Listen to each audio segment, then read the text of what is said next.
Et hello tout le monde, on se retrouve pour une première vidéo sur cette chaîne. Donc c'est avec grand plaisir qu'on vous présente cette petite théorie sur Sanji, son futur power-up ainsi que l'origine de celui-ci en lien avec King l'incendie de l'équipage de Sandbet bien évidemment. Cette théorie sera divisée en 3 parties. Donc une première partie où on parlera de Sanji qui serait le détenteur d'un pouvoir plutôt surprenant. Et en deuxième partie, on parlera donc de King, qui serait le dernier membre de son espèce, pour finir sur un éventuel futur combat entre ces deux grands combattants, qui mettrait en évidence du coup les capacités de Sanji, en lien du coup avec le pouvoir de King et son origine. Alors sans plus attendre, on va commencer par Sanji, réceptacle d'un pouvoir flamboyant. Alors, ce qu'on sait d'abord, c'est que Sanji a été élevé par le légendaire pirate et cuisinier Zeph au pied rouge. C'est de là que viennent ses connaissances culinaires, mais aussi son style de combat, en se basant intégralement au coup de pied. On le sait tous, c'est en grandissant au Baratier, à East Blue, qu'il finit par rencontrer Luffy et qu'il a décidé d'intégrer son équipage. Son apogée a eu lieu à Enies Lobby, là où Sanji a commencé à nous intriguer, que ce soit sur le plan des combats ou quant à ses capacités. Enies Lobby marque le moment où les Mugi sont passés au niveau supérieur. Et ce passage à niveau s'illustre chez Sanji par sa nouvelle capacité, quelque peu surprenante en tout cas, le Jable Jump. Ce qu'on peut dire de cette technique, c'est qu'elle est devenue de plus en plus intrigante en ce qui concerne son activation. Au départ, Sanji semblait enflammer sa jambe grâce à la friction entre sa jambe et le sol, dû à une longue rotation. Cependant, plus on avance dans One Piece et plus on observe que Sanji éveille en quelque sorte son Diable Jump, et ceci sans nécessairement tourner sur lui-même. Il semblerait alors que Sanji n'est pas uniquement capable d'enflammer sa jambe, mais peut s'enflammer tout court, et on peut le voir avec ses techniques comme Elle Memorise, cette fameuse technique qu'il a utilisée sur l'île des hommes poissons contre ce bon gros Wadatsumi qui l'a totalement fait grillé, et il l'a calciné quoi. On pourrait aussi prendre en considération la fameuse technique Sexy Fire que Sanji a utilisée dans le film Z. Alors cette technique, on peut se dire que c'est aussi un autre indice que Oda nous a laissé en ce qui concerne son futur power-up, mais vu que c'est pas canon, c'est dur à prendre en compte. Mais en l'occurrence, on peut voir qu'il l'active lorsqu'il pense à Nami, donc lorsqu'il est un peu plus enthousiaste, on va dire. Donc on pourrait dire que ce power-up est plutôt lié à l'adrénaline qu'éprouve Sanji pendant le combat, donc il n'en est pas encore forcément... Il n'en a pas, pardon, forcément encore très conscience, donc à voir comment il l'activera à l'avenir. Vinsmoke Sanji, aka la jambe noire. C'est au chapitre 832, à l'épisode 793, qu'on découvre que Sanji est le 4e enfant et le 3e fils de la famille Vinsmoke, famille royale du royaume des Garma Double Six, royaume connu pour sa puissance militaire basée sur la science génétique, science exercée par Judge Vinsmoke, le père de Sanji, et ancien membre de l'équipe qui comprenait les meilleurs scientifiques du monde, tels que César Clown ou encore Vegapunk pour ne citer que.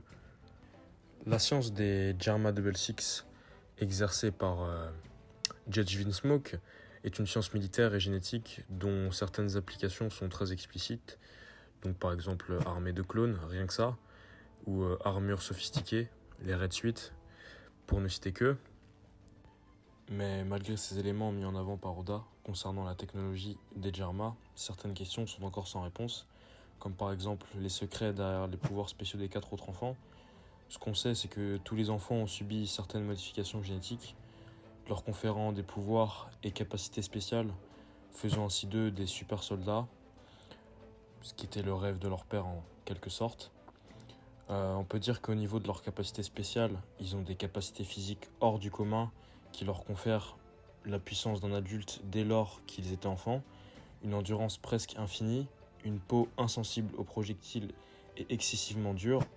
Et par rapport au pouvoir des enfants de la fratrie Vinsmoke, on sait que Reiju a le Poison Pink, Ichiji a le Sparking Red, qui est une sorte d'explosion, Niji a l'Electric Blue, et Yonji a le Winch Green. Les travaux du scientifique Judge Vinsmoke sont vraisemblablement très proches de ceux réalisés par César Clown concernant la création de géants artificiels et de fruits du démon artificiel, qui semble aussi être une science génétique. Tout pousse à croire alors que les pouvoirs des Vinsmoke sont issus de gènes spéciaux que Judge avait préservés après la dissolution du groupe scientifique. Il paraît alors évident que Judge aurait volé, emprunté, on ne sait pas, tous ces gènes spéciaux lorsque les scientifiques se sont échappés de l'île Punkhazar avant l'explosion provoquée par le gaz morte-terre créé par César Clown. Au chapitre 841, on apprend que Sanji serait le seul enfant de la fratrie Vinsmoke à ne pas avoir hérité des modifications génétiques, ou plutôt des capacités issues de la modification génétique exercée sur eux. Cela s'expliquerait par la prise d'un certain médicament par la mère de Sanji, Sora, visant à contrer les effets d'une chirurgie, mais ce médicament a eu des effets que sur Sanji. On peut voir qu'il était totalement à la ramasse à l'entraînement par rapport à ses frères et sœurs, ce qui prouve que, en effet, le médicament avait bien fonctionné.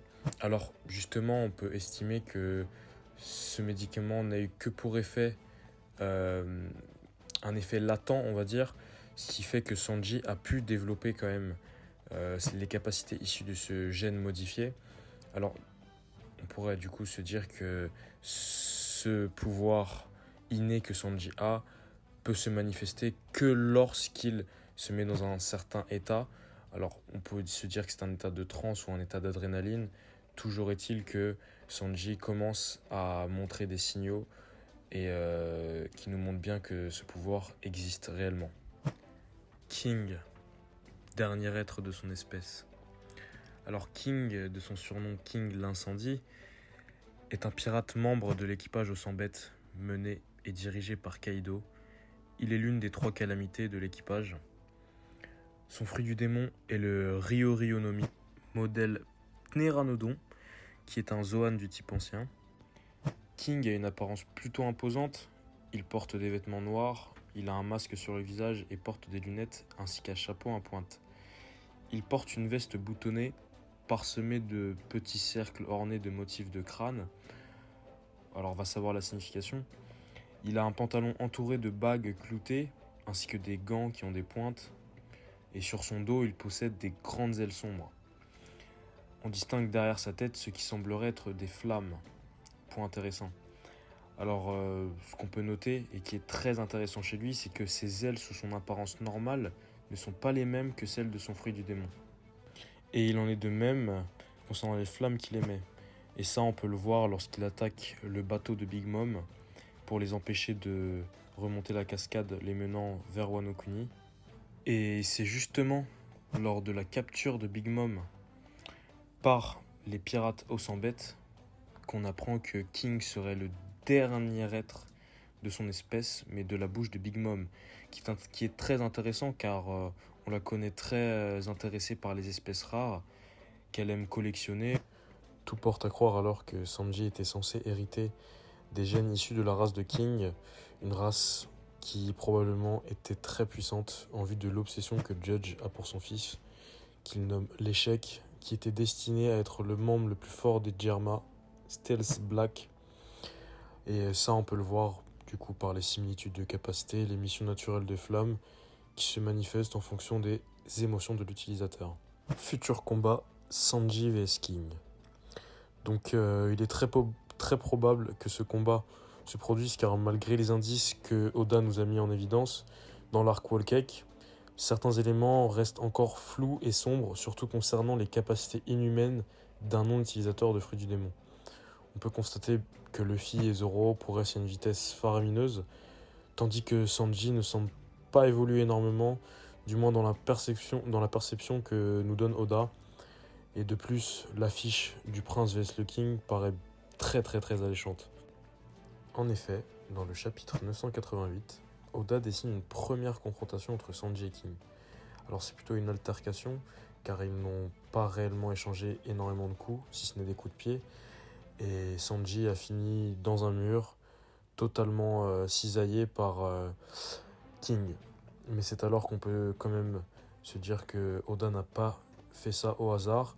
Il a voulu peut-être nous montrer et nous mettre sur la voie de ce futur combat entre ces deux grands combattants. Car c'est dans le chapitre 989 que Oda nous a balancé un petit détail qui, pour nous, n'est pas passé inaperçu. À la dernière page, Sanji nous dit, ou plutôt se pose la question, tous ceux-là ont un pouvoir qui leur permet de voler. Et ça, c'est pas au hasard. Oda nous a pas laissé ça au hasard, car dans l'épisode 794 de One Piece, Oda nous montre bien que Sanji est fait pour les combats aériens, car lui-même le dit, il admet que son point fort est le combat aérien, point commun qu'il partage donc avec son père, qui lui-même est un excellent combattant dans les airs. Donc voilà, on verra bien ce que la suite nous réserve. En tout cas, c'était notre petite théorie sur le cas Sanji, son power-up, et bien évidemment le gros badass qui est King. Donc c'est tout pour aujourd'hui. On se retrouve pour une prochaine vidéo ou une prochaine théorie. Tchuss.